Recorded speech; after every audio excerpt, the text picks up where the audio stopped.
តើស្នាមញញឹមនឹងភាពកក់ក្ដៅភាសាបងប្អូនបាត់ទៅណាអង្ហើយយើងធ្លាប់សន្យាថាមិនបោះបង់ចោលគ្នាឡើយទោះធ្លាប់ឆ្លុះគ្នាក៏ដោយនៅតែជាបងប្អូនគ្នាចាំទេគ្រាមួយធ្លាប់គេរួមគ្នាចាំទេចានមួយយើងធ្លាប់ញ៉ាំរួមគ្នាដៃដោស្រទន់ធ្លាប់ជូតទឹកភ្នែកលួងលោមគ្នាគ្រាន់តែរំកិលវេលាតើក្តីស្រឡាញ់បាត់ទៅណាយូរប៉ុណ្ណាហើយដែលយើងដូចជាអ្នកដទៃអ្នកណាផ្លាស់ប្ដូរនិស្ស័យឲ្យលែងសើខ្វល់សុខទុក្ខគ្នាយូរប៉ុណ្ណាហើយដែលយើងខានដើរគ្នាស្មើគ្នាពេលនាងភ្នែកយើងសម្លឹងគ្នាចាត់ទុកគ្នាក្នុងន័យបែបណាយើងជាបងប្អូនមិនអា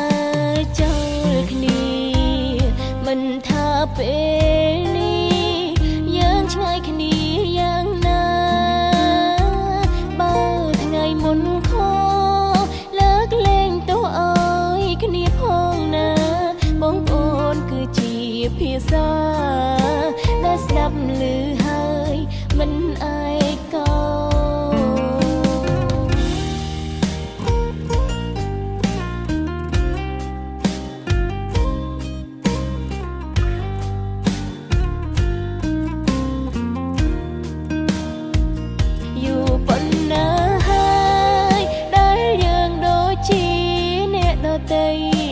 អ្នកណាផ្លាស់ប្ដូរនិស្ស័យឲ្យលែងសើខ្វល់សុខទុក្ខគ្នាយូរប៉ុណ្ណាហើយដែលយើងខានដើរគ្នាស្មើគ្នាពេលនាងភ្នែកយើងសម្លឹងគ្នាចាត់ទុកគ្នាក្នុងន័យបែបណាយើងជាបងប្អូនមិនអាចចោលគ្នាមិនថាពេលនេះយើងឆ្ងាយគ្នាយ៉ាងណា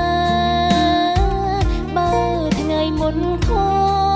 លើកលែងទោះឲ្យគ្នាផងណាបងប្អូនគឺជាភាសា